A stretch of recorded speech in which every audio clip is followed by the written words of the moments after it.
Wow, funny, Officer Bentley. Funny, Officer Bentley. Funny. So fucking funny. The video of the conversation the funny thing is, I just want to point out this right now. The video that posted earlier that was re-uploaded of Officer Bentley that you're about to see in a minute in another video. The video of me being arrested in February, March of 2020 is no longer here on their website. Funny. Right after I tell Officer Bentley I was gonna do it, put it back up online. The unlawful arrest in February 2020, or I'm sorry, March 2020. It's no longer here, but the conversations with my lawyer is still online. And you know what? This conversation I had right here with Rob Steinhaus and myself in June of 2020 is still online. And you know what? Funny how this conversation only went to Dan Ryanbolt, which I guarantee you didn't post this, and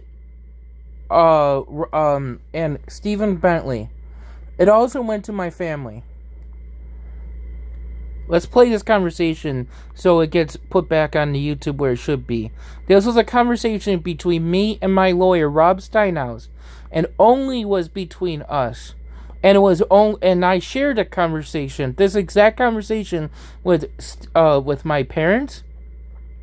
That's Janet Ditch, Thomas Ditch, and Joseph Ditch, and Dan Ryanbolt, a retired City Tonawanda police detective, and by email, Stephen Bentley.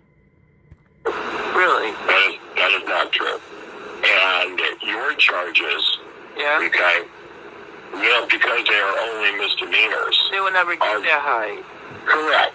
And even if they did, even when you were charged with felonies, okay, with the whole thing with, with your family, okay, those ultimately, if they had kept them, those would have gone either to Supreme, which is a state court, right, or to county court, which is also a state court. Okay. But again, that's not what the people are trying to express to you. What they're saying to you is, if there were a diversion program, okay, the diversion programs are for people with drug problems, alcohol problems, veterans that have PTSD, and those types of things. There is no diversion program that I am aware of for people with your situation. Right. Which is none of the above. So no. Mental disability you're talking about? Yeah. They don't do, that's not what the courts do. That's the reason. And I don't know much about this, but this was said by one of the things I was reading from Community Service for Everyone. They do have a diversion program for people who have lower functioning language problems and autism, sometimes, or even intelligence disorders. They almost always dismiss all those charges because you can't be held criminally when there's a misdemeanor when there comes to intelligence issues. No, and again, that's one of the reasons. Nothing. That's one of the reasons why Judge Saltarelli, on at least 2 occasions, has had you evaluated to determine whether or not you are competent to face criminal prosecution. Yeah. Okay? Both of them all came back indicating that you were. Yeah. You certainly understand the difference between what's right and what's wrong. Yeah. So you did make that effort. But again, the charges against you, all of the charges since I've been defending you, have always been dismissed. The only thing that is different is that what they're doing in your situation is these orders of protection. Right. Now, on the one hand, we've got your family situation, because right now there's an order of protection for your mom only. Right. And there's no offense between my brother and dad, and dad. No, you do not have an order of protection. No. You do not. Really? You have not. In January, Andy had to sign for 2 years for that one. You tell me that was automatically, that was recently dismissed? No, that was not dismissed. That was not dismissed, but the judge lifted the order of protections with respect to your father and your brother at my request, because they were the only ones that were helping you. Your mom physically is not able to do the things that you needed help with. Right. Your father and your brother did. So Judge Saltarelli lifted that, which is why you can be around your father, which is why you can be around your brother. Well, there's a no offense, though. No offensive contact, right. But that's not a stay-away order of protection. Now you got me confused. It's still a order of protection, regardless of what you want to say it is. Yeah, but it's different. There's no offense order, of contacting, but then there's also, there's a stay-away. Right. A stay-away. Right. The only stay-away order of protection, this is what I was saying, is the only stay-away between you and your mom. You can't have any contact with her. You can't be around her. You can't communicate with her. Right. Okay? But you can have contact and communication with your father and your brother because you needed their help. And you still do. Right. Now, West Seneca is because, and this is what, we've talked about many times before. Right. West Seneca was because you were doing the group texting and the group emailing, and people were asking you to please take them off, and you didn't. Right. And one of them charged you. Now, I'm not concerned about that case. That case is going to go away, just as the city of Tonawanda case is going to go away. Right. It's really just a question of we have to be able to get to court. One still on there, even though I understand what the DA and the judge will said to have signed counsel, because violations don't go away from a criminal court matter. Yes, and they I do. understand that's No. Thing is what my dad said. No, that's where West Seneca is incorrect.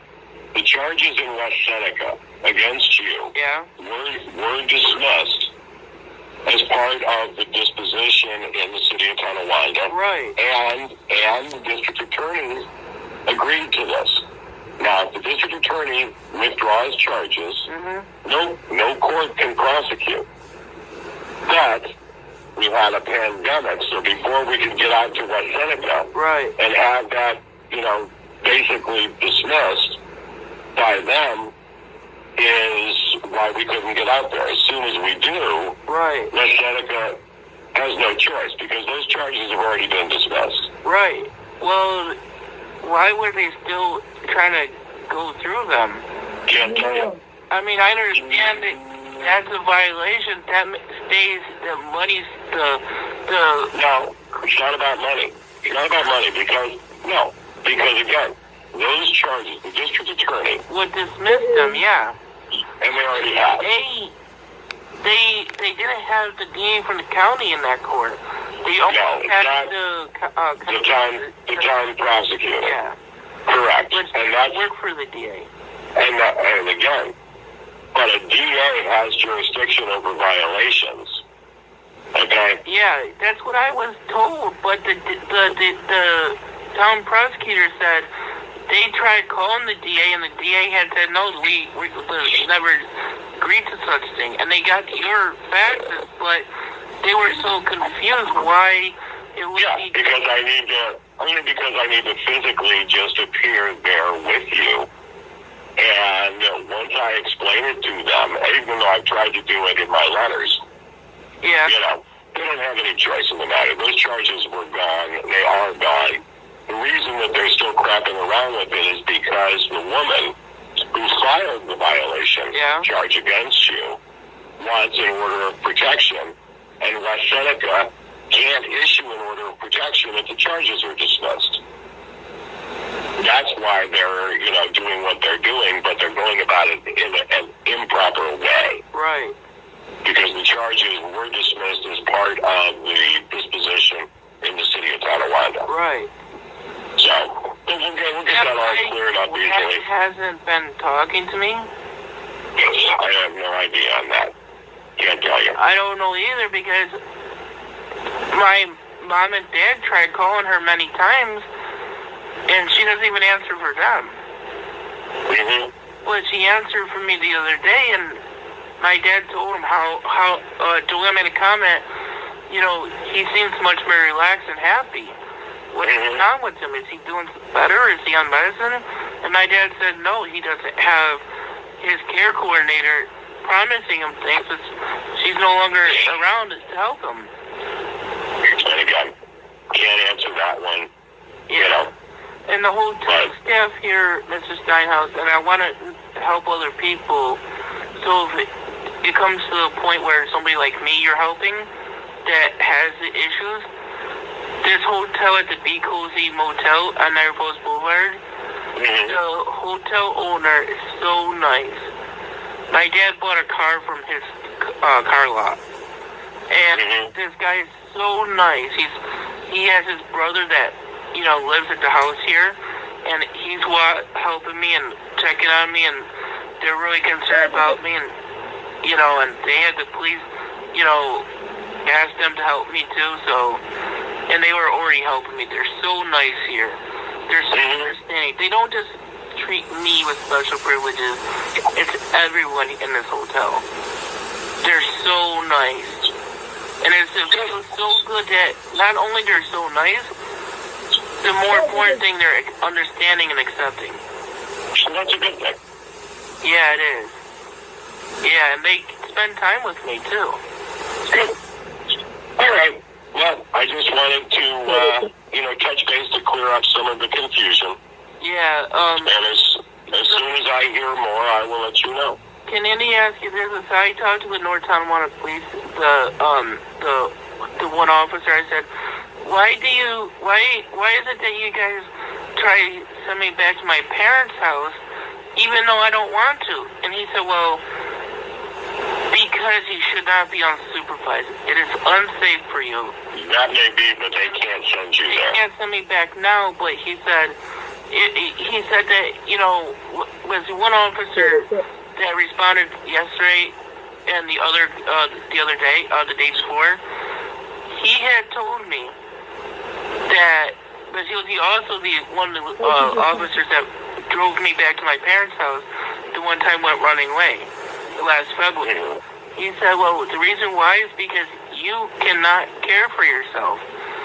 It should not be where, this court order is given because it's unsafe for you in this situation, he said. We all agree with that. And he said that's where, basically I should not be in this situation, but he also said if I refuse to go back to my parents' house when they lift the order, then they could put me on 941 because it's putting me in danger.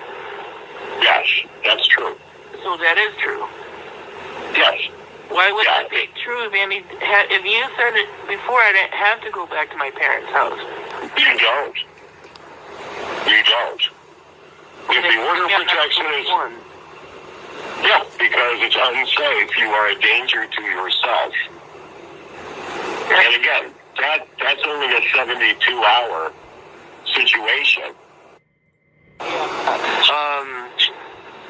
So, can I ask you this?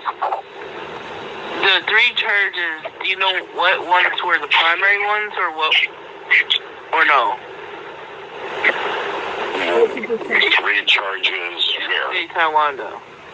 No, I don't, because I don't have your file with me right now. Okay. It's Sunday. That's why I'm shocked. I was watching a movie when you were calling me. I'm like, wow. But harassment. Okay, can I ask you this? I was only told at the time of booking after they got me calmed down. I already knew the harassment before the meltdown. Okay, but they said I was charged with harassment, which was a violation, and resisting arrest. They didn't tell me about the 260.241. Yeah, that was the one where you were putting your mother at risk. At least that's the allegation, because of the, what's the word? Meltdown? No. It had nothing to do with the meltdown. It had to do with the thing that you burned for your sensory issues. Correct. Because your mother couldn't breathe. Why did they not tell me that was part of the initial charges then? Well, they would have told you that when you were originally arraigned. I wasn't at your arraignment. Okay, so when don't I have a right to know what my charges are at the time of my arrest? Not technically an arrest. You're entitled to know why you're being arrested. Right. But at arraignment, when you made that first appearance, yeah, they absolutely told you all of the charges. Right. Because that's how I got copies of them. Right. So, but when you're initially arrested, because again, the district attorney has to make a decision as to what they're going to pursue and what they're not going to pursue. That's all. So does the district attorney not the police on that? Correct. The police actually are the ones that would originally issue the charges, lay the charges against you. In this case, your mother as well, or the charge, from her. Right. But then the district attorney will look at those charges to decide, and it is the district attorney's decision. Okay, is there enough proof? Am I going to prosecute on this charge? Do I want to charge this instead? And they can modify that. They can add charges. They can take charges away. That's up to the VA. So that's probably what happened then on this one, right? I don't know that. I don't know that. Because at the time of my booking, I had asked, what are the charges here? And he said, well, they're just harassment and the what's called the resisting arrest. Right, which is a misdemeanor. Initially, they were going to just put me in an appearance ticket and take me back to my parents' house. And because I insisted that wanted to be away from my mom and dad, and with the family issues, they kept me overnight. No, it was different because one of the charges, the one dealing with your mother signed the complaint on, would have required there to be an order of protection. They couldn't issue an appearance. No, not harassment. It was for the diffuser. That charge is a misdemeanor and required an order of protection. And they couldn't release you on an appearance ticket. You had to be held to see the judge so the judge could issue the order of protection. They lied to me because they said it was just harassment. And again, it's not necessarily a lie. Because they may not have had a criminal complaint signed by your mother yet. Okay, can you get the body cam? But don't they have to have the body cam footage of the booking and the whole arrest time? Because Officer Bentley and Lieutenant Foles both said it was harassment and resisting arrest. There was nothing about the other charge. Again, all of the evidence, all of the information is required now to be disclosed. But we have to be able to record together. Right. So. I mean, I understand. Okay, what about the Miranda rights? I understand that because my language problem, they have a discretion to say that, right? No discretion. They're required to give you Miranda warnings when they place you under arrest. Oh, they never do anytime they arrest me. I actually hear that a lot. The police oftentimes don't, but they are required to. It has nothing to do with your particular situation. Anytime someone's placed under arrest, they have to give Miranda warnings, or anything that you say would be excluded. They couldn't use that as evidence against you. So maybe that's why they do it for me. No. I guarantee you they're going to say they did read them to you. Well, on the body cams, they would show differently, right? Not necessarily. It depends. Very often, the body cams either are not turned on at that point in time, or the audio isn't, legible. Police, look, we all know that the police get a lot of crap up. Right. They say they do things that they don't do. And that's what criminal defense lawyers deal with every day. Ask you this, in my recording. Thank you for watching. Remember to like, comment and subscribe to help expose the creature. And remember, Andrew Ditch fakes autism.